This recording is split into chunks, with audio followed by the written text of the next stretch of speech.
यीशु मसीह के अनुग्रह से एक बार फिर से मैं आप लोगों के सामने हाजिर हुआ हूं और आज एक ऐसे विषय को लेकर के मैं आप लोगों के सामने हाजिर हुआ हूं जिस विषय को जान लेना, जिस विषय को समझ लेना हम विश्वासियों के लिए बहुत ही ज्यादा जरूरी है। क्योंकि बाइबल का वो विषय जो है वो हमको हमारे आत्मिक जीवन के अंदर एक बहुत बड़ी चेतावनी प्रदान करता है, और यदि हम उन बातों को आज भी नहीं समझ पाए तो फिर हम कैसे अपनी आत्मिक तैयारी यीशु मसीह के दूसरे आगमन के लिए कर पाएंगे। तो आज एक ऐसे विषय को मैं आपके सामने रखने जा रहा हूं जिसको यदि आप समझ गए तो आप अपने आत्मिक जीवन के अंदर एक लंबी छलांग जो है वो आप लगा जाएंगे और अपने जीवन को आप लोग सुधार सकेंगे, और साथ ही साथ किसी के भी भरमाने के अंदर आप नहीं आ पाएंगे। चाहे कोई कितना ही आत्मिक व्यक्ति आपको आकर के कोई सलाह क्यों ना दे रहा हो, लेकिन आप उस सलाह को लेने से पहले परमेश्वर के वचन से उस सलाह को जरूर से टैली करना चाहेंगे। आज हम पहला राजा उसका 13 अध्याय 11 से लेकर 32 वचनों के अंदर जो कहानी बताई गई है, एक वर्णन दिया गया है और एक चेतावनी वहां पर जो दी गई है उसके ऊपर अपना ध्यान केंद्रित करने जा रहे हैं।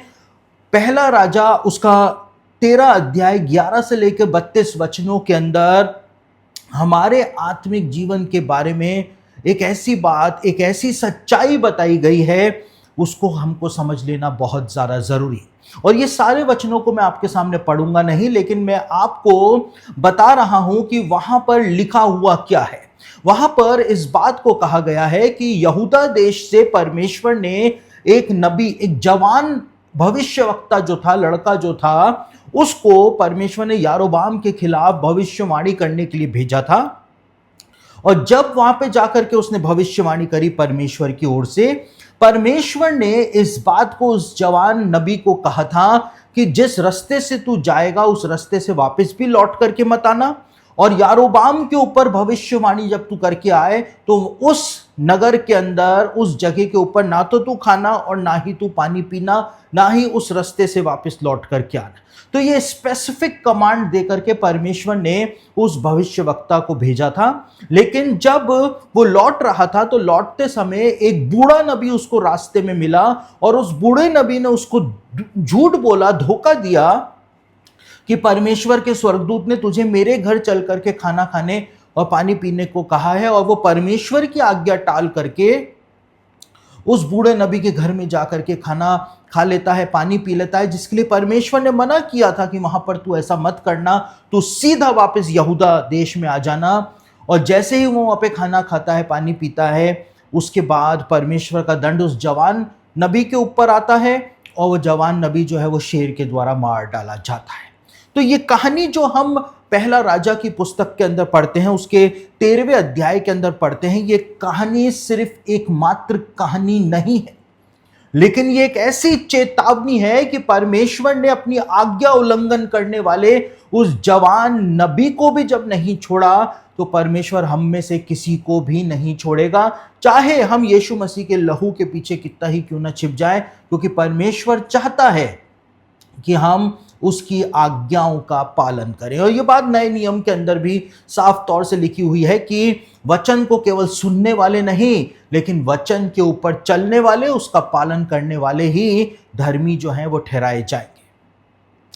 ये जवान नबी जो था, इसके बारे में यहूदियों का इतिहास बताता है कि ये जवान नबी, जिसका नाम नहीं बताया गया है बाइबल में, लेकिन यहूदियों का इतिहास बताता है कि ये जवान नबी कोई और नहीं, लेकिन ये इद्दो दर्शी था, जिसके बारे में दूसरा इतिहास की पुस्तक के अंदर बताया गया। एक पावरफुल दर्शी था इज़राइल का, और इतना पावरफुल ये था, इतने दर्शन ये देखा करता था, इसको पता था कि परमेश्वर का कमांड क्या होता है, परमेश्वर ने जब जो बात बोली है उसका पालन करना क्या होता है।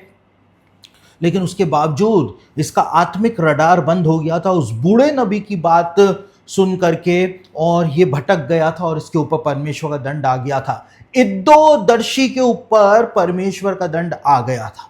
और साथ ही साथ बाइबल में नहीं बताया गया है कि बूढ़ा नबी कौन था, लेकिन इस बूढ़े नबी के लिए यहूदियों का इतिहास बताता है कि ये बूढ़ा नबी जो था वो मूसा का पोता योनातन था, और जिसके बारे में न्यायियों की पुस्तक में बताया हुआ है कि वो मीका का याजक जो था वो बन गया था। वही ये योनातन था जिसके बारे में न्यायियों की किताब बताती है। तो ये यहूदी इतिहास हमको समझाता है। तो यहां पर ये कहानी जो है इसके अंदर हमको ये बात समझ में आती है कि शैतान जो है वो कोई शराबी लोगों को या बहुत ही जो बिगड़े हुए लोग हैं उनको लेकर के हमारे जीवन में नहीं आएगा हमको भरमाने के लिए।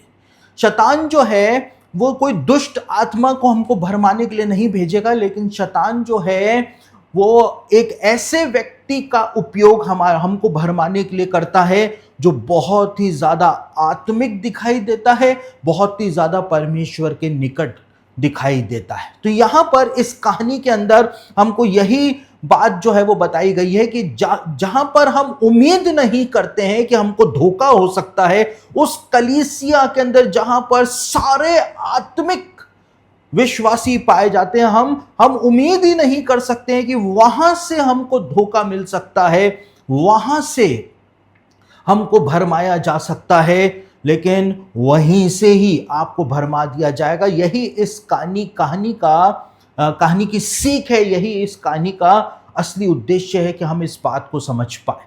तो इस कहानी में से हम आज 3 मुख्य बिंदुओं को समझने जा रहे हैं, और जब मैं ये संदेश खत्म करूंगा आप अपने आत्मिक जीवन के अंदर वो लंबी छलांग लगा चुके होंगे, क्योंकि आप एक निर्णय जो है वो प्रभु के सामने ले चुके होंगे कि जो गलतियां आप आज अपने आत्मिक जीवन में कर रहे हैं, आप किन लोगों की बातें मान रहे हैं, आप जिनकी बातें मान रहे हैं, क्या वो परमेश्वर के वचन के अनुसार ही आपकी अगुवाई कर रहे हैं, या बाइबल में कुछ और लिखा हुआ है और वो आपकी अगुवाई कुछ और कर रहे हैं। और यदि ऐसा हो रहा है तो आपका हाल भी उस जवान नबी जैसा हो जाएगा जिसके ऊपर परमेश्वर का दंड आ गया था और एक शेर के द्वारा वो मार डाला गया था। शेर के द्वारा मार डाला गया था। बाइबल में लिखा हुआ है शैतान को एक गरजने वाले सिंह शेर की तरह बताया गया है। तो आप समझ रहे हैं कि मैं किस ओर इशारा कर रहा हूं।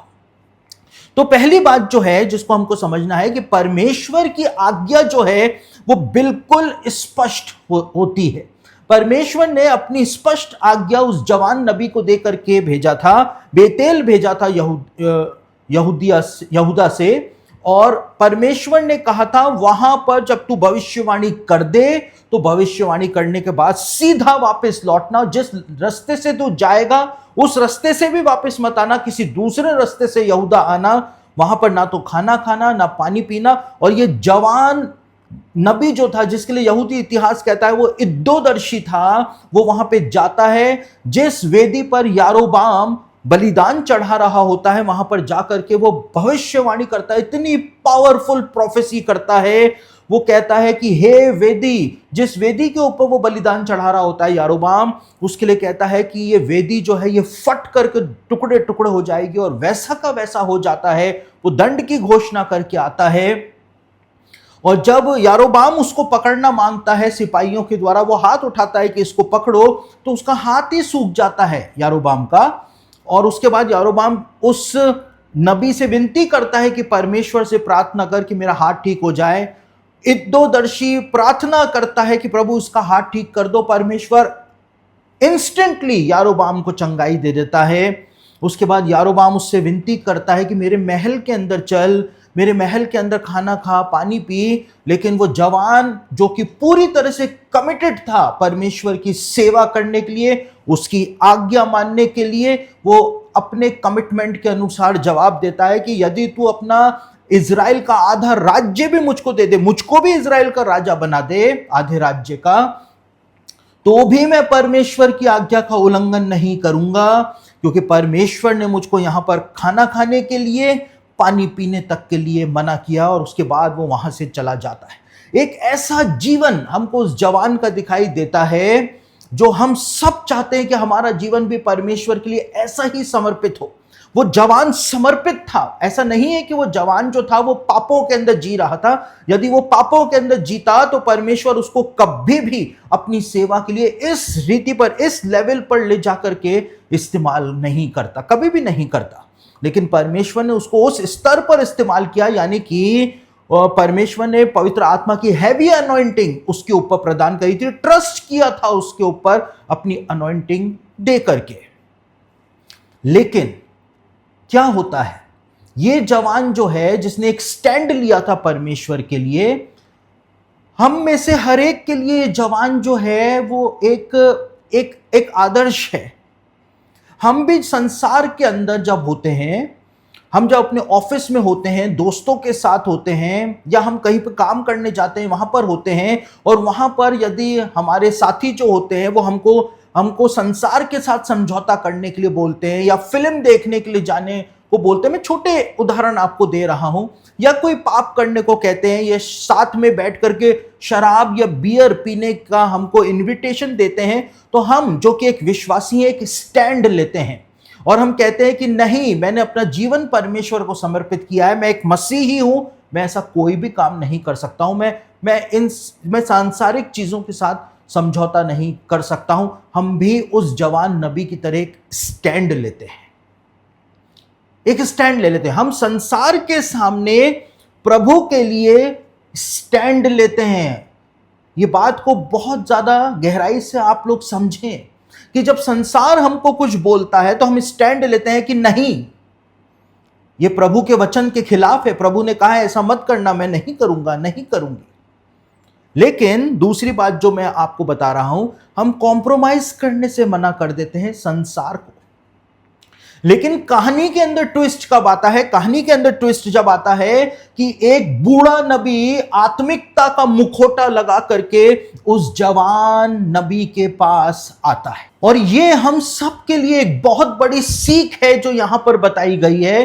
प्रभु के आत्मा के द्वारा ये बातें जो वचन के अंदर लिखी गई हैं, यह हम सब के लिए एक बहुत बड़ी सीख है कि एक बूढ़ा नबी जो है उस जवान नबी के पास आता है और आकर के उसको उस चीज का इनविटेशन देता है जिसके लिए प्रभु ने उसको मना किया था कि तू ऐसा बिल्कुल भी मत करना। वो आता है और कहता है कि तू मेरे घर चल, और मेरे घर चल करके वहां पर तू खाना खा, वहां पर तू पानी पी, वहां पर तू आराम कर। इस बात को बूढ़ा नबी कहता है। लेकिन ये जवान नबी जो होता है ये इनकार कर देता है, क्योंकि ये कॉम्प्रोमाइज करने के मूड में था ही नहीं। लेकिन ये मना कर देता है कि मेरे को यहोवा ने मना किया है कि उस जमीन के ऊपर ना तो तू कुछ खाना, ना कुछ तू पीना, और जिस रास्ते से तू आया है उस रास्ते से भी वापस यहूदा की ओर ना आना।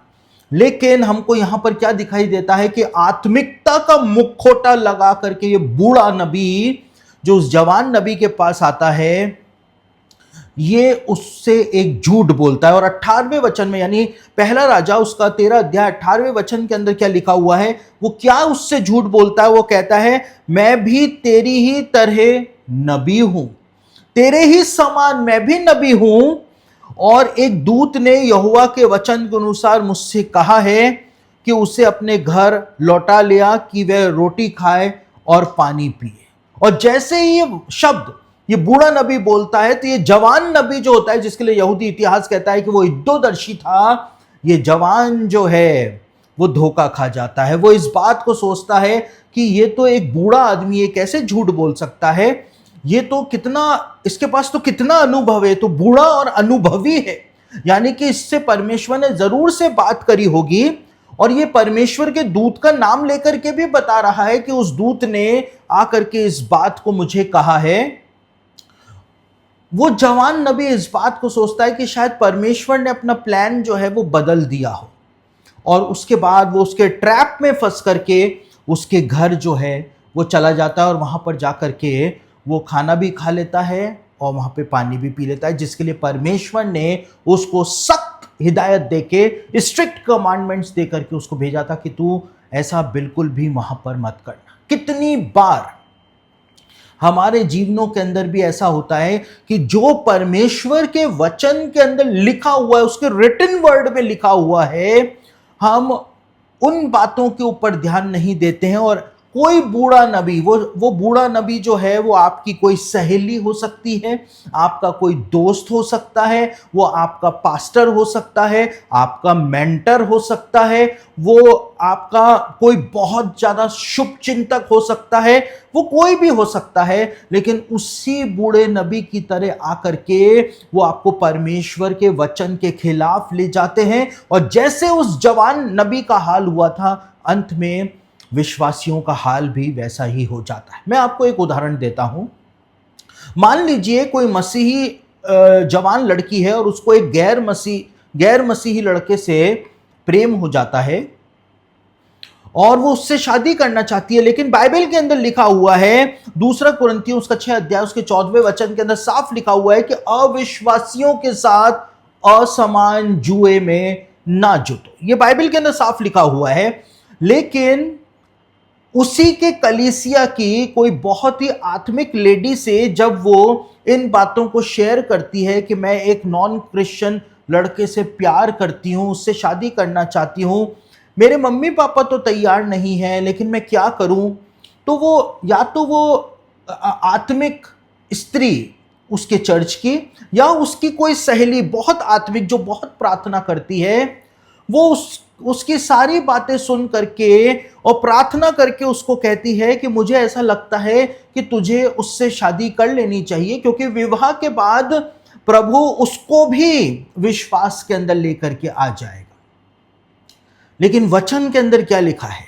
वचन के अंदर लिखा हुआ है, अविश्वासियों के साथ असमान जुए में ना जुटो। बाइबल के अंदर कहीं पर भी इस विषय में कॉम्प्रोमाइज करने के बारे में बताया ही नहीं गया है, लेकिन जो एडवाइस दी जा रही है वो गलत एडवाइस दी जा रही है, परमेश्वर के वचन के खिलाफ एडवाइस दी जा रही है।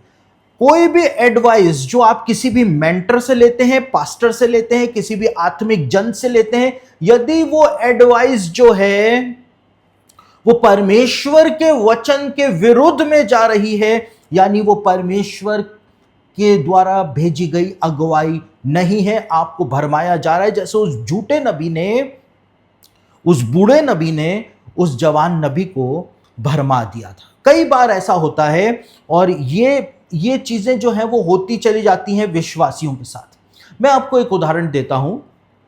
जब मेरा विवाह नहीं हुआ था और उस समय सबको पता था कि मैं अनमैरिड हूं, फिर जब मेरे परिवार वालों ने मेरे विवाह की बात लगाई और जो मेरी पत्नी है अभी, उनके साथ मेरी एंगेजमेंट हुई, और फिर सबको पता चला कि मेरी एंगेजमेंट हो चुकी है, तो एक पास्टर का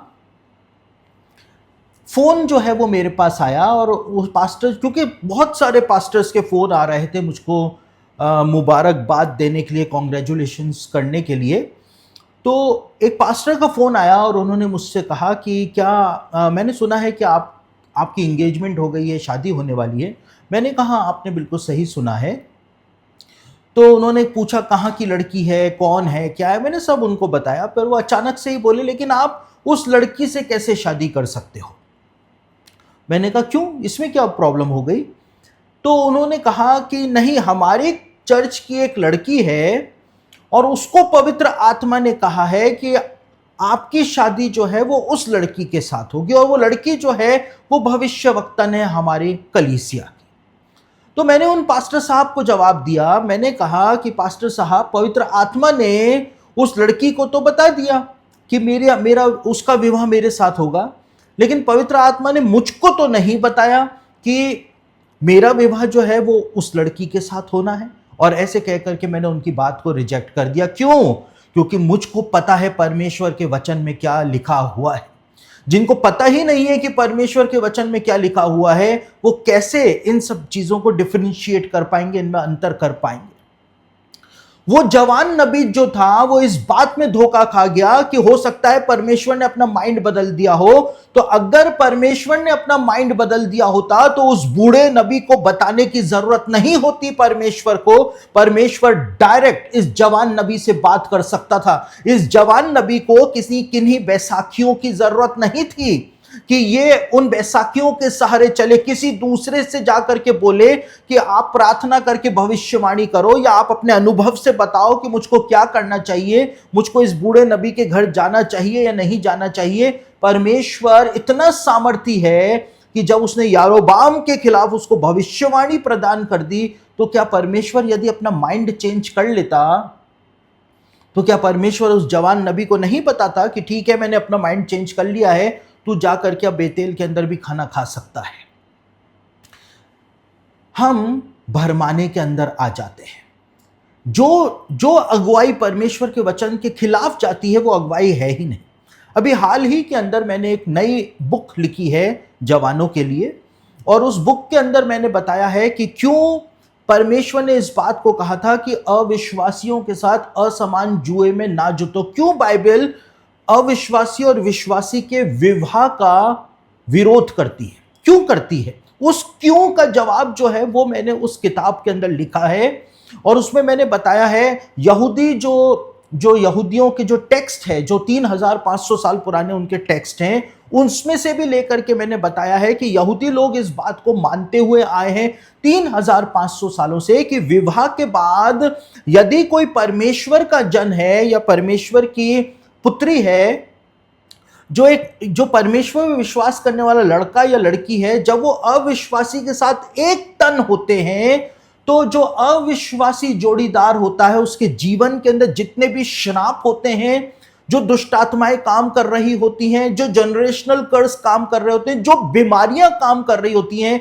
जो उनका पापी स्वभाव काम कर रहा होता है, यहूदी लोग 3500 सालों से ये मानते हुए आए हैं कि वो सारी, जैसे ही अविश्वासी और विश्वासी एक तन होते हैं, वो सारी चीजें जो हैं वो विश्वासी के अंदर ट्रांसफर हो जाती हैं। इसीलिए पौलुस ने इस बात को लिखा था। पौलुस कोई शारीरिक बातें नहीं लिख रहा था, क्योंकि जैसा दूसरा कुरिन्थियों उसका 5 अध्याय उसके 16वें वचन के अंदर लिखा है कि यद्यपि हमने अभी तक मसीह को शरीर के अनुसार जाना है, हम तो अभी तक यीशु मसीह को शरीर के अनुसार ही जानते हुए आए हैं कि वो हमको आशीष दे दे, गाड़ी दे दे, बंगला दे दे, नौकरी दे दे, बीवी दे दे, बच्चे दे दे, यही तो हम उसको शरीर के अनुसार जानते हुए आए हैं। और परमेश्वर का वचन भी हम शरीर के अनुसार पढ़ते हैं।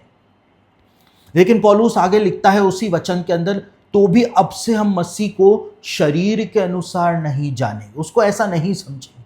पौलुस ने जो बात लिखी कि अविश्वासी के साथ असमान जुए में ना जुटो, वो एक बहुत ही ज्यादा आत्मिक बात जो है वो बता रहा था, स्पिरिचुअल वर्ल्ड की बात बता रहा था कि एक अविश्वासी जब विश्वासी के साथ एक तन होगा तो वहां पर सब कुछ जो है वो सब कुछ गड़बड़ हो जाएगा, क्योंकि सारे का सारा जो अविश्वास है, सारी की सारी जो गंदी बातें हैं, जो घिनौनी चीजें इसके जीवन के अंदर है, क्योंकि इसने कभी जिंदगी में रिपेंट किया ही नहीं, पापों की माफी मांगी ही नहीं, वो सारी चीजें जो हैं वो विश्वासी के अंदर ट्रांसफर हो जाती हैं। और उन बातों को मैंने बहुत ही ज्यादा विस्तार से उस नई किताब में, मैं कोशिश कर रहा हूं कि इसी महीने वो किताब जो है हम उसको लॉन्च कर सकें।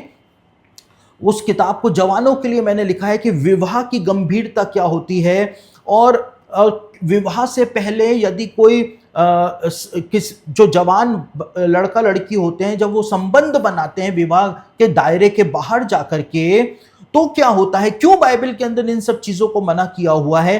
तो मैंने उनको फिजिकल वर्ल्ड से नहीं लेकिन आत्मिक जगत से कनेक्ट करके बताया है कि बाइबल स्पिरिचुअली इन सब चीजों के बारे में क्या बताती है।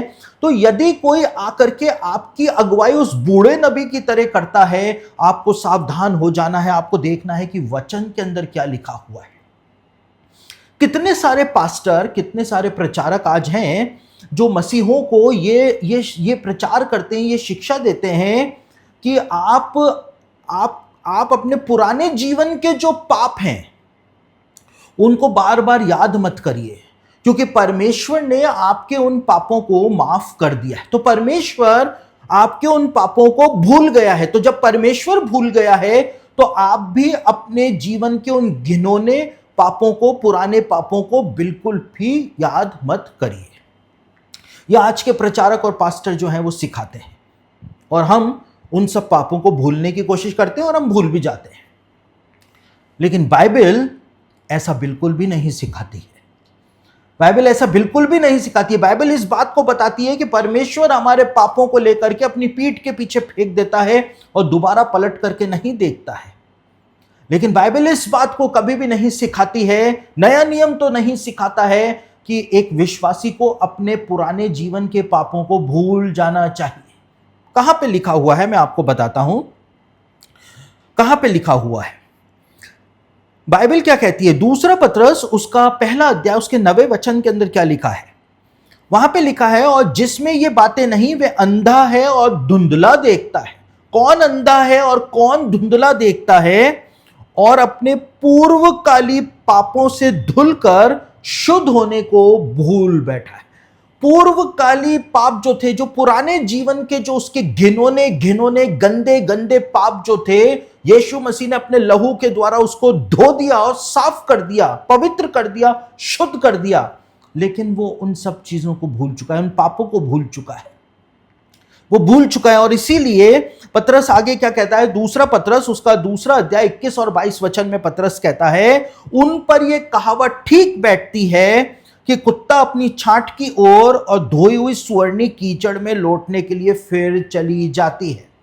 यदि आप अपने पुराने पापों को भूल जाएंगे, पुराने जीवन के पापों को भूल जाएंगे कि जब आपने प्रभु को ग्रहण किया उस समय तक आपका जीवन कितना गंदा था, यदि आप उस सच्चाई को भुला देंगे, भूल जाएंगे, बिल्कुल जैसा आजकल के प्रचारक और पास्टर लोगों को सिखा रहे हैं, तो जितना जल्दी आप उन बातों को भूल जाएंगे उतना ही जल्दी आप प्रभु से दूर दूर दूर और दूर होते चले जाएंगे।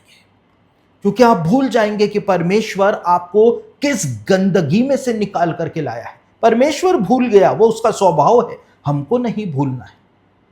याद करिए उन दिनों को जब आपने प्रभु को ग्रहण किया था, जब आप आराधना करते थे उस समय, जब आप प्रार्थना करते थे उस समय, आपको अपने पुराने जीवन के सारे पाप याद रहते थे कि आप कितने गंदे थे, आप कितने गंदे गंदे काम करते थे। लेकिन यीशु मसीह ने आपको माफ कर दिया, अपने लहू के द्वारा आपको धो दिया और आज यहां पर आपको ला करके खड़ा कर दिया कि आपको यह सौभाग्य मिल गया कि आप परमेश्वर की आराधना कर रहे हैं, उससे प्रार्थना कर रहे हैं, और आपकी आंखों में से इन बातों को सोच करके आंसू बहना शुरू हो जाते थे। आप रोते थे, आपका दिल अंदर से रोता रहता था कि परमेश्वर ने मुझे माफ कर दिया उन घिनौने पापों से। लेकिन आज इतने सालों के बाद एक बूंद आंसू हमारे नहीं निकलता है। क्यों? क्योंकि हम भूल गए हैं। एक स्त्री आई, उसने आकर के यीशु मसीह के पैरों को अपने आंसुओं से धोया। यीशु मसीह ने कहा कि जिसका ज्यादा क्षमा किया गया है वो ज्यादा प्रेम करता है, जिसका थोड़ा क्षमा किया गया है वो थोड़ा प्रेम करता है। यदि आप बहुत ही ज्यादा घिनौने थे प्रभु के पास आने से पहले और प्रभु ने फिर भी आपको माफ कर दिया, तो आप उससे ज्यादा प्रेम करेंगे। और यदि आप सोचते हैं कि यदि आप भूल जाते हैं उन बातों को और आप सोचते हैं कि हाँ मैं पापी था, प्रभु ने मुझे माफ कर दिया, इन बातों को लाइटली ले लेते हैं जो आजकल के प्रचारक सिखा रहे हैं, तो आप प्रभु से कम प्रेम करेंगे। यीशु मसीह ने इस बात को कहा। उस समय तो आपकी आंखों में से आंसू बह जाते थे, लेकिन आज आप अपने पूर्वकाली पापों से शुद्ध होकर के उन सब बातों को भूल गए हैं। इसलिए आंसू का एक बूंद नहीं टपकता है, चाहे प्रार्थना कर ली जाए, आराधना कर ली जाए। और साथ ही साथ आप अब उन लोगों के ऊपर दोष लगाना आपने शुरू कर दिया है, उंगली दिखाना उनको शुरू कर दिया है जो वैसे ही पापों में फंसे हुए हैं जिन पापों में से प्रभु आपको निकाल करके लाया था। आप सोच सकते हैं यदि उस समय आपके ऊपर इस तरह से कोई दोष लगाता, आपके ऊपर उंगली उठाता, तो आपको कैसा महसूस होता। लेकिन आज आप वही काम कर रहे हैं। क्यों? क्योंकि आप भूल चुके हैं कि परमेश्वर आपको कहां से छुड़ा करके लाया। लेकिन ये प्रचारक जो है, ये पास्टर जो है, ये कह रहे हैं कि अपने पुराने पापों को, पुराने जीवन को भूल जाओ कि तुम व्यभिचारी थे, चोर थे, तुम कैसे गंदे थे, घिनौने थे, क्या क्या घिनौने घिनौने काम करते थे, जादू टोना करते थे, तुम तांत्रिकों के पास जाकर क्या क्या तुमने नहीं किया, वो सब बातें भूल जाओ। अगर आप भूल जाएंगे तो आप कभी भी उस ग्रेस को याद नहीं रख पाएंगे जिस ग्रेस से, जिस अनुग्रह से परमेश्वर ने आपको एक नया जीवन यीशु मसीह के अंदर प्रदान किया है। बूढ़ा नबी आपको कहीं भरमा तो नहीं रहा है, बूढ़ा नबी कहीं आपको भरमा तो नहीं रहा है। और ये ये जो चीजें होती हैं मेरे प्रियो, ये सारी चीजें जो है, ये बूढ़ा नबी जो है, मैंने आपको कहा कि आप जहां से उम्मीद नहीं कर सकते हैं वहीं से ही आपको भरमाने वाले आएंगे, आत्मिक लोग ही आपको भरमाने वाले आएंगे। नीति वचन के अंदर एक बहुत ही अच्छी महत्वपूर्ण बात बताई हुई है। वहां पर क्या लिखा हुआ है? नीति वचन के 7वें अध्याय में बताया हुआ है एक स्त्री के बारे में जो एक जवान को अपनी बातों के अंदर फंसाती है।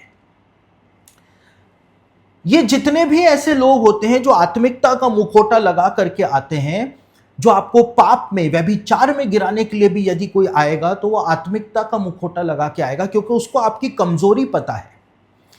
वो यदि सीधे आपको अप्रोच करे व्यभिचार में गिरने के लिए, पाप में गिरने के लिए, तो आप रिजेक्ट कर देंगे। तो वो आत्मिकता का मुखौटा लगा करके आते हैं। यहां पर ये स्त्री नीति वचन के 7वें अध्याय के अंदर जिसके बारे में बताया हुआ है, ये स्त्री जो है यदि डायरेक्ट उस जवान को अप्रोच करती तो शायद वो मना कर देता, लेकिन वो आत्मिकता का मुखौटा लगा करके आई और उसने उस जवान से क्या कहा? नीति वचन उसका 7 अध्याय 14 और 15 वचन के अंदर क्या लिखा है? वो उससे आकर के बड़ी बड़ी आत्मिकता की बातें करती है। क्या कहती है? मुझे मेल बलि चढ़ाने थे। वो व्यभिचार करना चाहती है उसके साथ, क्योंकि उसका पति घर पे नहीं है, कहीं यात्रा पर गया हुआ है और बहुत समय के बाद लौटेगा। वो फ्री है पाप करने के लिए। वो आई है इसको अप्रोच करने के लिए कि मेरे साथ चल और मेरे साथ चल करके तू पाप कर, कुकर्म कर। लेकिन वो यहां पर क्या बात कर रही है? धार्मिकता की बड़ी बड़ी, आत्मिकता की बड़ी बड़ी बातें कर रही है। वो कहती है मुझे मेल बलि चढ़ाने थे परमेश्वर को और मैंने आज ही अपनी मन्नतें जो है वो पूरी करी हैं। कितनी धार्मिक लेडी है। इसी कारण मैं तुझसे भेंट करने को निकली, मैं तेरे दर्शन की खोजी थी सो अभी पाया है। बाइबल के जमाने में जब कोई मेल बलि चढ़ाता था या कोई लेडी मेल बलि चढ़ाती थी मन्नत मांग करके, खासतौर से लेडीज जब मन्नत मानती थी और मेल बलि परमेश्वर को चढ़ाती थी मन्नत के पूरे हो जाने के बाद, तो जो उस जमाने के जो सबसे धर्मी पुरुष हुआ करते थे वो उनको अपने घर में इनवाइट करती थी और जो मेल बलि होता था वो उनको उनके सामने रखा करती थी पका करके, ताकि वो उस मेल बलि को खाते थे, ताकि इस बात की गवाही हो कि मैंने अपनी मन्नतों को पूरा किया है। तो धर्मी पुरुष जो होते थे उन्हीं को इनवाइट किया जाता था। तो ये यहां पर इस लड़के को क्या बोल रही है कि मैं तेरे दर्शन की अभिलाषी थी और मैंने तुझको अभी पाया, क्योंकि मैं एक बहुत ही ज्यादा धर्मी पुरुष को ढूंढ रही थी। अपने बातों के अंदर उसको वो किस तरह से फंसा रही थी? वो आत्मिकता मिला करके उसको फंसाने का प्रयास कर रही थी। वो आत्मिक लेडी नहीं थी, लेकिन उसको पता था कि इसको कैसे फंसाया जा सकता है, क्योंकि ये बहुत धर्मी है। इसको सिर्फ धर्म की बातों के द्वारा ही अपने जाल में फंसाया जा सकता है। और ऐसा आज भी होता है। आज जितने भी ऐसे जवान होते हैं या पुरुष होते हैं या स्त्रियां होती हैं जिनको किसी के साथ कुछ करना होता है, तो वो आत्मिकता की बड़ी बड़ी बातें करके आते हैं। और इसीलिए जो जवान लड़कियां हैं, मसीह लड़कियां हैं, मैं उनको अक्सर ये सलाह देता हूं कि आप प्रचार करती हैं वो अच्छी बात है, आप लोगों को सिखाती हैं वो अच्छी बात है, लेकिन यदि कोई भी आपको कहे दीदी, आपको कहे सिस्टर, क्या आप मेरे घर आकर के ये सब बातें मुझको सिखा सकती हैं? आप कभी भी मत जाना। मैं अक्सर जवान लड़कियों को ये बात कहता हूं, कभी भी मत जाना, क्योंकि आत्मिकता के अंदर लपेट करके व्यभिचार को छिपाया जाता है। गंदी जो लस्ट होती है उसको छिपाया जाता है। और यहां पर भी हमको यही दिखाई देता है, कहीं वो बूढ़ा नबी जो है कहीं आपको भरमाने का प्रयास तो नहीं कर रहा है, कोई जन आत्मिक बन करके आ रहा है और वो कहीं आपको पाप में गिराने के लिए, फंसाने के लिए, परमेश्वर से दूर ले जाने के लिए तो नहीं आ रहा है। कोई कह रहा है कि मैं तो यीशु मसीह को भी तो तेरे लिए ग्रहण कर लूंगा, मैं तो तेरे बिना रह ही नहीं सकता हूं। बाइबल में लिखा हुआ है अविश्वासियों के साथ असमान जुए में ना जुतो। बाइबल के अंदर कोई दूसरा ऑप्शन नहीं बताया गया है, बाइबल में कोई दूसरा रास्ता नहीं बताया गया है। उसके बाद जब हम आगे बढ़ते हैं तो एक तीसरी बात जो है वो ये है कि जब आज्ञा पालन उस जवान नबी ने नहीं किया, तो फिर उसका एक भयानक परिणाम उसको भुगतना पड़ा। वो इद्दो नबी था भाई, कोई छोटी मोटी हस्ती नहीं थी। इज़राइल का एक माना हुआ दर्शी था जिसका नाम बाइबल के अंदर लिखा हुआ है। क्या होता है कि जैसे ही वो जवान नबी वहां पे खाना खाता है, तो वो बूढ़ा नबी जो होता है वो ही उसके ऊपर परमेश्वर के दंड की घोषणा कर देता है। पहले तो उसी ने उसको फंसाया, वो ही परमेश्वर के खिलाफ उसको ले गया, और उसके बाद वो ही उसके ऊपर दंड की घोषणा कर देता है। आप किसी आत्मिक सहेली के, आत्मिक आंटी के बहकावे में आकर के वो आंटी कहेंगी कि तू उससे विवाह कर ले, और विवाह के बाद वो विश्वास के अंदर आ जाएगा, बड़ा ही पियक्कड़ है, शराबी है, तू इससे विवाह कर ले, शादी के बाद जो है प्रभु इसका जीवन बदल देगा, तेरे विश्वास की वजह से ये इसका जीवन सुधर जाएगा। ऐसा कभी भी नहीं होता है। जो विवाह से पहले नहीं सुधरा वो विवाह के बाद भी नहीं सुधर सकता है। अगर आप किसी व्यभिचारी लड़की से विवाह करते हैं और आप ये सोचते हैं कि मैं उसको खूब प्रभु में आगे बढ़ाऊंगा, मैं उसको खूब बाइबल पढ़ाऊंगा, मैं खूब उसको वचन सिखाऊंगा, उसका जीवन बदल जाएगा, यदि वो शादी से पहले नहीं बदल सकी, वो शादी के बाद भी नहीं बदल पाएगी। होशे के साथ ऐसा ही हुआ था, होशे भविष्यवक्ता के साथ। परमेश्वर ने कहा था जाकर के एक वैश्या से शादी कर ले, उसने उस वैश्या से शादी कर ली। बाद में पता चला कि वो वैश्या जो है होशे को धोखा देकर के भाग गई, क्योंकि शादी करने से पहले जीवन परिवर्तित नहीं हुआ था।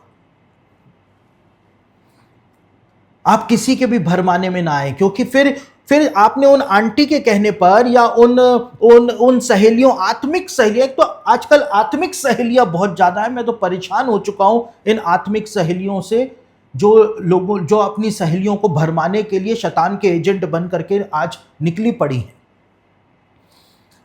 उसके बाद जब आपका जीवन बर्बाद रहेगा, आप जब फंस जाएंगे अविश्वासी के साथ शादी करके, या आप फंस जाएंगे ऐसी लड़की के साथ शादी करके, उस समय यही लोग होंगे जो कहेंगे कि बाइबल में तो साफ लिखा हुआ है कि अविश्वासी के साथ असमान जुए में ना जुटो, तो तुम जुटे ही क्यों? तुमने मेरी बात मानी ही क्यों? बाइबल में तो लिखा हुआ है ना कि मत करना, तो तुमने करा ही क्यों? ये खुद ही आपके ऊपर दंड की घोषणा कर देंगे, जैसे उस बूढ़े नबी ने दंड की घोषणा कर दी थी। और उसके बाद जब वो जवान नबी निकला, तो रास्ते में एक शेर ने उसको पकड़ करके मार डाला, लेकिन शेर ने उसको खाया नहीं। वहां पर उसका गधा भी खड़ा हुआ था, लेकिन गधे को भी शेर ने नहीं खाया। शेर भी वहां पर खड़ा हुआ था, बाइबल कहती है, गधा भी वहां पर खड़ा हुआ था, और उस जवान की लाश भी वहां पर पड़ी हुई थी। जितने भी इजरायली निकल रहे थे, सबके ऊपर एक चिन्ह था ये कि परमेश्वर की आज्ञा नहीं मानने वालों को परमेश्वर खुद दंड देता है। शैतान की तब जरूरत नहीं पड़ती है। देखिए, बिलाम भविष्यवक्ता जो था, वो मूसा के जमाने में जब आया था इजरायलियों को श्राप देने के लिए, परमेश्वर ने 3 बार उसको श्राप नहीं देने दिया। लेकिन बिलाम जो था वो लालची था। अब बिलाम जो था वो लालची था, इसलिए लिखा है कि बिलाम जो है वो बलाक जो था उसको एक तरकीब बता गया। वो आपके राजा को एक तरकीब बता गया, और तरकीब क्या बता करके गया कि इन इजरायलियों को यदि तुम परमेश्वर के खिलाफ ले गए तो परमेश्वर खुद ही इनको श्राप दे देगा, तो हमको श्राप देने की जरूरत ही नहीं पड़ेगी। और उसके बाद वो एक तरकीब बता करके गया कि अपनी जवान लड़कियों को भेजो और इजरायलियों को पाप में गिराओ और इनसे अपने देवताओं की उपासना कराओ, तो इनका परमेश्वर खुद ही इनके खिलाफ हो जाएगा। वो तरकीब बता करके गया था, बाइबल में लिखा है, मैं अपनी तरफ से नहीं बोल रहा हूं। और वहां पे लिखा है कि मोआब जो था, मोआब की राजकुमारियां तक और जो दूसरे आसपास के जो और जातियां थी, उनकी राजकुमारियां तक जो थी, वो इजरायली पुरुषों को पाप में गिराने के लिए उनके साथ संबंध बना लेती हैं और उनसे अपने देवताओं की उपासना कराने लग जाती हैं, और परमेश्वर का भयानक दंड जो है इजराइल के ऊपर आ जाता है। परमेश्वर की आज्ञा जब पालन नहीं की जाती है तो किसी और का नहीं, लेकिन परमेश्वर का दंड ही विश्वासियों के जीवन के ऊपर आ जाता है। इस बात की गंभीरता को आपको समझना पड़ेगा। कई बार जो होता है हमारे जीवन के अंदर हम इस बात को सोचते हैं कि परमेश्वर तो इतना अनुग्रहकारी है, परमेश्वर तो मुझको माफ कर देगा, दुनिया के दूसरे लोग भी तो ऐसे काम कर रहे हैं, तो मैं भी अगर ऐसे काम कर रहा हूं, चर्च वाले भी तो ऐसे काम कर रहे हैं, तो मैं भी ऐसे काम कर रहा हूं, तो इसमें क्या फर्क पड़ जाएगा। बाइबल के अंदर लिखा हुआ है, अगर आप उसके खिलाफ जाते हैं तो आपकी हालत भी उस जवान नबी की तरह हो जाएगी। वो जवान नबी कोई कम नहीं था, वो परमेश्वर का भविष्यवक्ता था, इद्दोदर्शी था, जिसका नाम बाइबल के अंदर आया। आप सोच सकते हैं जब परमेश्वर उसको दंड दे सकता है तो परमेश्वर हमको भी दंड दे सकता है। लेकिन यहां पर एक बात हमको समझनी पड़ेगी कि ये बूढ़ा नबी जो है वो ऐसा नहीं है कि कोई व्यक्ति,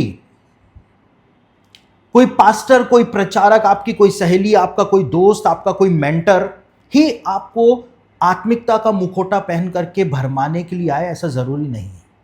लेकिन ये बूढ़ा नबी जो है, जरूरी नहीं है कि ये कोई व्यक्ति हो, कोई इंसान हो, क्योंकि एक बूढ़ा नबी हम सबके अंदर भी रहता है, जिसके लिए पौलुस ने इस बात को कहा कि तुम्हारा पुराना मनुष्य, तब ओल्ड मैन, तुम्हारा ओल्ड मैन जो है उसको क्रूस पे चढ़ाओ, ताकि तुम्हारा न्यू मैन जो है वो निकल करके बाहर आ सके, तुम्हारा नया मनुष्य तब निकल करके बाहर आ सके। एक बूढ़ा नबी जो है वो हमारे अंदर ही वास करता है। परमेश्वर की एक दासी हुई जिनका नाम था कैथरीन कुलमैन। कैथरीन कुलमैन के सारे संदेशों को आप सुन लीजिए। कैथरीन कुलमैन अपने हर संदेश में एक ही बात कहती हैं कि मेरा सबसे बड़ा दुश्मन शैतान नहीं है।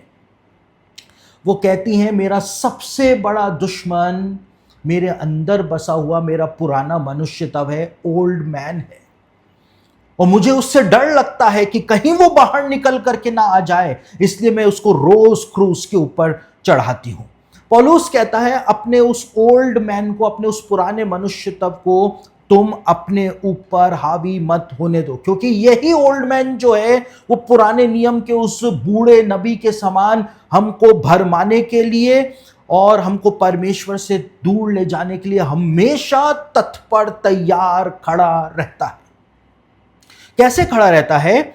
ये पुराना मनुष्य तब जो है उस बूढ़े नबी की तरह ही हमको भरमाता है। कैसे भरमाता है? ये आत्मिक बातें हमको बोलता है। आत्मिक बातें किस तरह से बोलता है? यदि हम कोई पाप नहीं करना चाहते हैं और उसके बावजूद यदि हमारी लालसा हो रही है उस पाप को करने की, तो ये लालसा जो है वो पुराना मनुष्य तब उत्पन्न करता है और वो आपको आत्मिक बातें क्या बोलता है? आपको अंदर से आवाज आएगी कि परमेश्वर तो तेरे दिल को जानता है, वो तो जानता है कि तू उससे कितना प्यार करता है, उसके वचन से कितना प्यार करता है, तू कैसा जीवन जीता है, तू कितना दसवांश देता है, वो तो सब कुछ जानता है। तो अगर तू कोई गलती कर भी देगा तो परमेश्वर फिर भी तुझको माफ कर देगा। वही आत्मिक बातें जो हैं वो वैसा ही बोलता है। थोड़ा सा अगर तू पाप कर लेगा, थोड़ा सा तू समझौता कर लेगा, तो इसमें क्या बुराई है? दूसरे विश्वासी भी तो समझौता कर रहे हैं। ये पुराने मनुष्य तब का काम है, ये उस ओल्ड मैन का काम है। वो उसी पुराने बूढ़े नबी की तरह आपको आत्मिक बातें बोल बोल करके भरमाने का प्रयास करेगा और आपको पाप में गिराने का प्रयास करेगा, क्योंकि यही तो उसका काम है कि आपको वापस से वो पाप के जीवन के अंदर लेकर के जाए। यही तो उसका काम है। पौलुस ने इसी बात को तो बताया है। दूसरा काम जो वो पुराना मनुष्य था, हमारे अंदर जो पुराना बूढ़ा नबी बसा हुआ है वो करता है, वो हमको आराम और सहूलियत का लालच देता है। आपका जो पुराना मनुष्य तब है वो आपको कभी बाइबल पढ़ने नहीं देगा। आप बाइबल पढ़ेंगे आपको नींद आएगी। पास्टर बेनी हिन जो है वो इस बात को कहते हैं, वो कहते हैं कि आपका जो फ्लैश है, आपका जो शरीर है, यानी पुराना मनुष्य तब आपका जो है, जो हमेशा एक्टिव रहता है, लड़ाई लड़ता रहता है अंदर हमारे नए मनुष्य तब के साथ, हम जो नए बन गए, नए सृष्टि के साथ वो लड़ाई लड़ता रहता है। पास्टर बेनी हिन कहते हैं वो आपको कभी भी प्रार्थना नहीं करने देगा।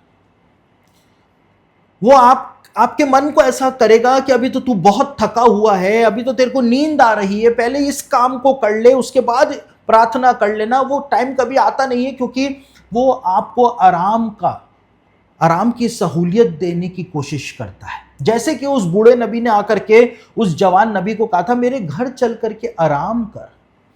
वो आपको आराम की तरफ, आपका पुराना मनुष्य तब आपके आराम का ख्याल रखता है। आपका नया मनुष्य तब जो है, न्यू मैन जो यीशु मसीह ने आपको बनाया है, वो आपको परमेश्वर के निकट ले जाने का काम करता है। चाहे कितनी भी थकान आपको हो रही हो, आप फिर भी वचन को पढ़ेंगे। चाहे कितनी भी आपने नाइट ड्यूटी करी हो, तो भी आप प्रार्थना करेंगे, क्योंकि यही तो नए मनुष्य तब का काम है। और तीसरा काम क्या होता है, जो काम उस बूढ़े नबी ने किया, वैसे ही ये बूढ़ा नबी जो हमारे अंदर है, पुराना मनुष्य तब हमारा, ये हमको आत्मिक मृत्यु की तरफ लेकर के जाता है। क्योंकि एक बार यदि हमने इस बूढ़े नबी की बात सुननी शुरू कर दी, इस पुराने मनुष्य तब की बात हमने सुननी शुरू कर दी, तो हम वापस से अपने पुराने जीवन की तरफ लौट जाते हैं। और यही तो आज विश्वासियों के साथ हो रहा है।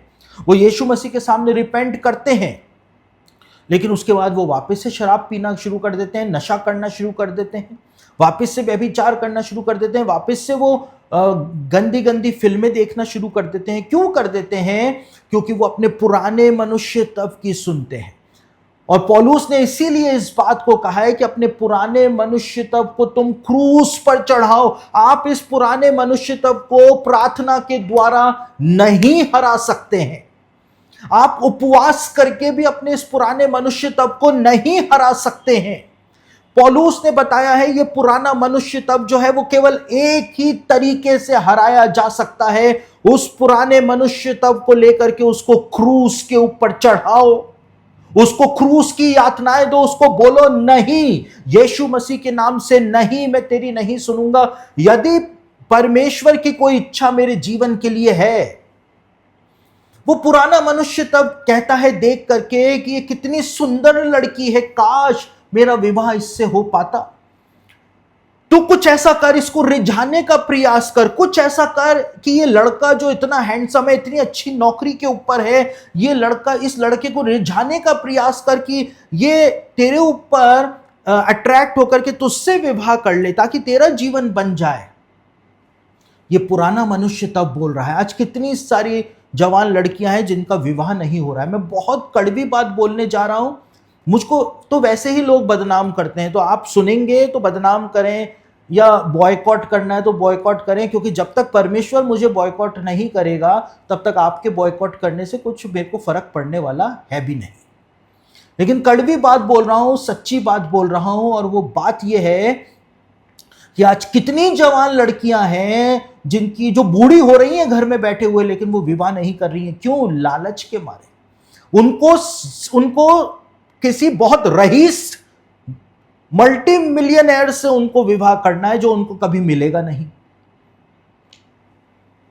ये एक घोड़े पे बैठ करके आने वाला राजकुमार जो है ना, वो फिल्मों में ही आता है मेरी बहनों, असल जिंदगी में नहीं आता है।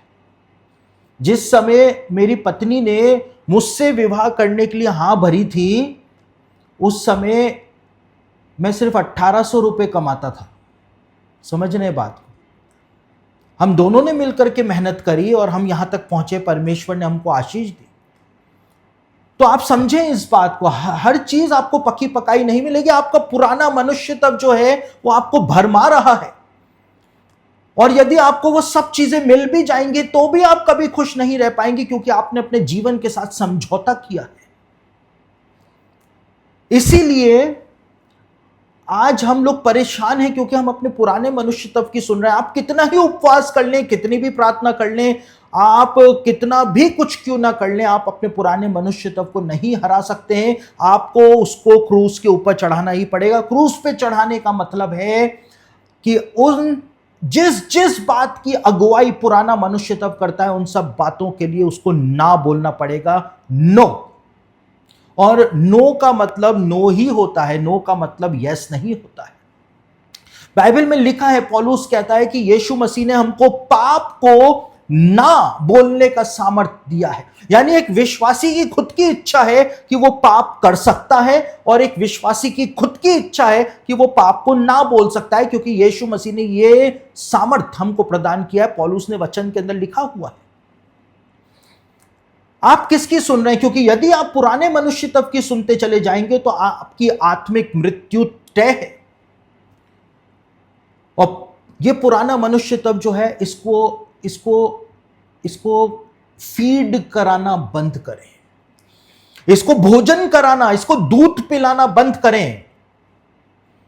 क्योंकि जितना आप इसको दूध पिलाएंगे ये मजबूत होता चला जाएगा। उसको भूखा मारें, उसको इतना भूखा मारें, इतना भूखा मारें, इतना भूखा मारें कि वो भूख से तड़प तड़प करके मर जाने पाए। तभी तो आप पाप से आजाद हो पाएंगे। उस पुराने मनुष्य तब को आप खत्म करें।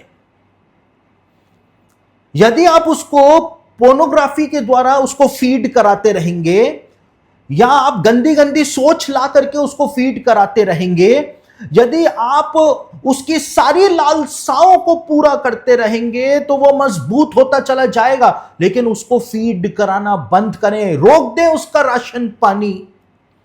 और जब उसका राशन पानी रुक जाएगा तो वो कमजोर और दुबला होना शुरू हो जाएगा। कमजोर और दुबला होने के बाद आपका पुराना मनुष्य तब जो है वो धीमे धीमे पूरी तरह से खत्म होना शुरू हो जाएगा, क्योंकि उसको फीडिंग नहीं मिलेगी। उसको क्रूस पे चढ़ाएं, ना बोलें उसको, तभी जाकर के आप उस बूढ़े नबी से अपने जीवन को बचा पाएंगे। वरना वो बूढ़ा नबी जो है वो आपको शेर के हाथों मरवाने के लिए बिल्कुल तत्पर तैयार खड़ा हुआ है।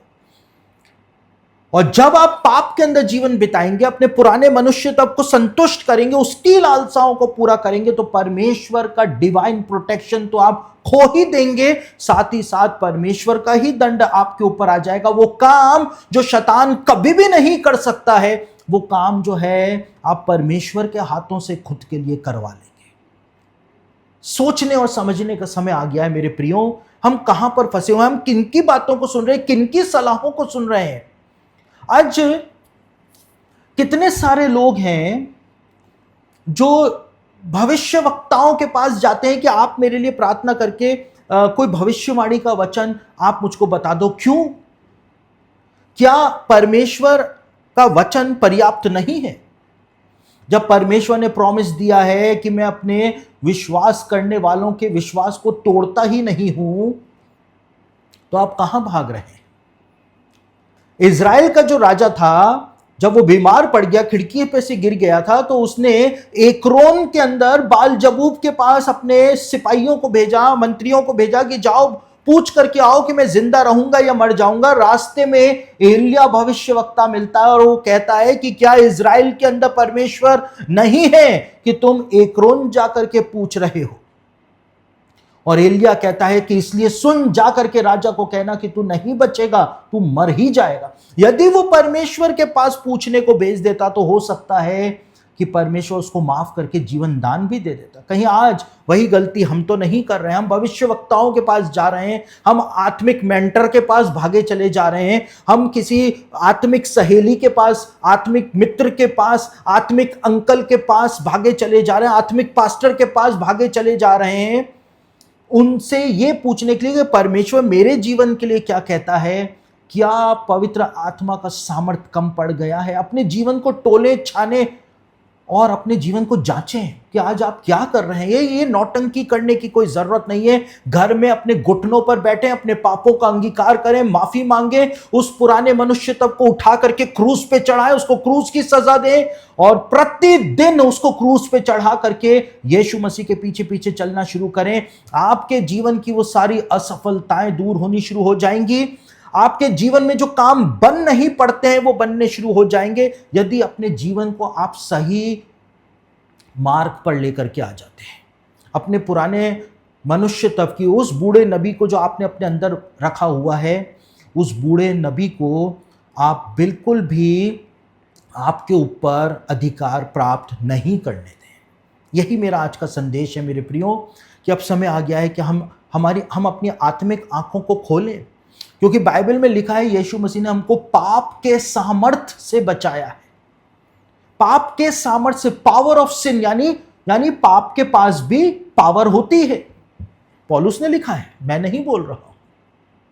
यानी पाप के पास भी अपनी एक पावर है, और वो इतनी भयानक पावर है कि पूरी मानव जाति को उसने अपनी मुट्ठी के अंदर लिया हुआ है। यीशु मसीह ने उस मुट्ठी को ही तोड़ करके रख दिया है। पाप के अंदर एक सामर्थ्य, आप अकेले उस पाप का सामना नहीं कर पाएंगे, आपको यीशु मसीह में होकर के। इसीलिए पौलुस कहता है कि यीशु मसीह को तुम पहन लो नए मनुष्य तत्व के रूप में, और उसके बाद अपने पुराने मनुष्य तत्व को क्रूस के ऊपर चढ़ा दो। अपनी शारीरिक लालसाओं को पूरा करने का प्रयास ना करो। आप शारीरिक लालसाओं को कब पूरा करने का प्रयास नहीं कर पाएंगे? जब आपने यीशु मसीह को पहना हुआ होगा। यदि पुराने मनुष्य तत्व को आज भी लेकर के चल रहे हैं तो फिर कुछ भी नहीं हो सकता है। परमेश्वर ने कभी अपना माइंड नहीं बदला है। परमेश्वर के नियम वही हैं। यदि कोई पास्टर, कोई प्रचारक, आपका मेंटर, आपकी सहेली, आपका मित्र, आपके अंकल, आपकी आंटी, कोई भी यदि आपको ऐसा कुछ बात बोलता है जो वचन के खिलाफ है, आप उनको ना सुने। आदर करना अच्छी बात है, लेकिन यहां पर आप अपनी आत्मा का सौदा बिल्कुल भी ना करें। तो फैसला आपके हाथों में है। वचन सुनाने का काम मेरा था, फैसला करने का काम आपका है। परमेश्वर आपको देख रहा है, यीशु मसीह इंतजार कर रहा है कि आप उसको क्या फैसला सुनाने जा रहे हैं।